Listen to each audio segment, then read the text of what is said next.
This is the End Time Hour with Jason Carter on Eternal Radio. Yesterday's prophecies, today's news.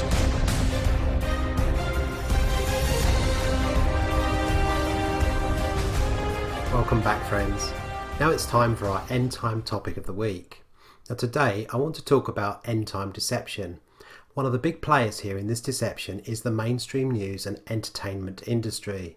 A false reality has been purposely created by them, and oftentimes it keeps us from seeing the truth. It keeps us from seeing what's going on in our world. It keeps us preoccupied. Now, television has become a drug in the Western world, and while its people have become anaesthetised through watching endless hours of often mindless programming and being conditioned through it, governments have been busy behind closed doors, implementing new policies, signing treaties, taking away our democratic freedom and stripping us of our God-given civil rights. Now, Jesus said, "You will know the truth, and the truth will set you free." But what is truth? Well, it's the truth of the gospel for sure. But Jesus also said that the Holy Spirit would lead us into all truth. Now, I believe that extends outside of the context of the Bible and out into our world in all areas of life, including politics, society, culture, etc. Now, we don't need to be in the dark. The Holy Spirit can open our eyes and wake us up to the reality of what's going on around us. He can give us that discernment. Now, we might not be deceived when it comes to our faith in God and in Jesus Christ and all of the doctrines of the Word. But what about what is happening in our world? Do we really know what's going on? Now, it's important that we know the truth about all things. We don't want to be in the dark. Otherwise, we're going to be caught out in some kind of a deception. Now, a well-known Bible teacher said that we are living in the age of deception, and I really believe he is correct in saying that. Now, Jesus said, truth sets free, but conversely, to not know it imprisons us. That's the plan of the globalists, to enslave humanity. But we have been so conditioned that for us to accept any other reality is almost impossible, and this is part of the great deception. Problem is, if we continue in our worldview, the one that we have grown up with and feel comfortable with, we will by default close our eyes to any other reality out there. What if our worldview has been purposely manipulated by exterior forces? It's important to know, otherwise we will become easy prey for the devil in these end times. Now, I've personally come across people that cannot accept what I write in Trumpet Blast Warning, and that's even though everything quoted is verifiable and backed up by an extensive notes section in the back. The problem is not so much this cannot be true for them, but that it flies in the face of that imagined much nicer reality that they have become accustomed to and conditioned to believe exists. Now, in psychology there's a name for this, and it's called cognitive dissonance. Simply put, it's mental stress caused by being confronted with new information that conflicts with our existing ideas and beliefs. To reduce these stressful feelings, we either ignore or deny any information that conflicts with our existing belief. Now, here's the thing. If we rely on our own set of beliefs about the world, then when that world gets shaken, and it will, we too will be shaken with it. We will find ourselves ill-prepared. But if we have a true and solid faith in God, then our worldview is based upon Him and His kingdom, which cannot be shaken. So to have real faith in God means we are not subject to this living in denial of what is really going on. We don't have to be afraid if we find out that things are worse than we thought. And we can begin to question what we see, hear and read via the mainstream media. We don't have to listen to everything and automatically accept it and believe it. We can start to wonder and investigate ourselves. Now, the Bible prophesies that in the last days, the inhabitants of the earth will be deceived. We can read that in Revelation 13:14, which says, "He," which is Satan, "deceived the inhabitants of the earth." And in 2 Thessalonians 2, it explains that in the end of days, people will be deceived because they refuse to love the truth, and so they will live under a powerful delusion. Now just think about that. What powerful delusion could people be living under today?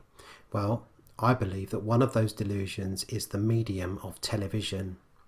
You see, through television, propaganda can be utilised to its fullest. Now, interestingly enough, Hitler saw the power that television could have over the people. Hitler was actually on the brink of launching a cable television system, believe it or not.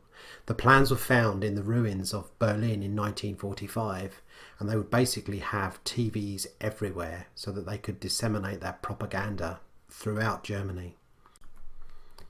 And of course there was the People's Receiver radio, which only broadcast Nazi propaganda. So Hitler knew the power of television to disseminate his propaganda to the masses.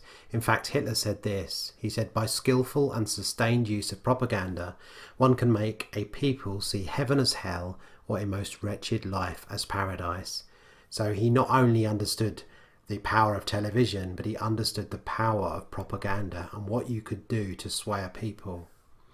Now, he devoted 2 whole chapters to propaganda in his book, My Struggle. Now, that was Nazi Germany, and you might say, well, that was a dictatorship out to deceive a nation so it could build its empire, but surely these techniques are not employed in our so-called democratic systems. Well, Edward Bernays is regarded as the father of public relations. Now, he published many scholarly works on propaganda, which are still used today. In fact, he coined the phrase public relations after propaganda fell into kind of disrepute after World War I and had more negative connotations. Now, Edward Bernays was hired by US presidents to spearhead various propaganda campaigns. Now, Edward Bernays wrote this. He said, "If we understand the mechanism and motives of the group mind, is it not possible to control and regiment the masses according to our will without their knowing about it? The conscious and intelligent manipulation of the organised habits and opinion of the masses is an important element in democratic society. Those who manipulate this unseen mechanism of society constitute an invisible government, which is the true ruling power of our government. We are governed, our minds moulded, our tastes formed, our ideas suggested largely by men we have never heard of." And again he said, "In almost every act of our daily lives, whether in the sphere of politics or business, in our social conduct or our ethical thinking, we are dominated by the relatively small number of persons who understand the mental processes and social patterns of the masses. It is they who pull the wires which control the public mind." Well, friends, let's just think about that for a minute. He said we are dominated by the relatively small number of persons, who understand the mental processes and social patterns of the masses. So he's saying there's a small group of people who have worked out how to control people through manipulation by propaganda techniques. And he said that it was they who pull the wires which control us. So let's not imagine that this is not happening today. This is happening today, and as I said earlier, Edward Bernays' books on propaganda are widely still used in universities around the world. Now, here's just a couple of examples of what I'm talking about. The Sunday Telegraph reported that the British government spent nearly $2 million funding television programmes that were indistinguishable from regular shows, commissioned by ministers to show their policies and activities in a sympathetic light. And in 2012, the British Broadcasting Corporation, the BBC, was accused of being the European Union's propaganda arm after it admitted to receiving £3 million in grants from the European Union since 2007. So is the powerful delusion spoken of in 2 Thessalonians 2 media and television? Well, for sure it's deceiving the inhabitants of the earth. But friends, let's make sure it doesn't deceive us.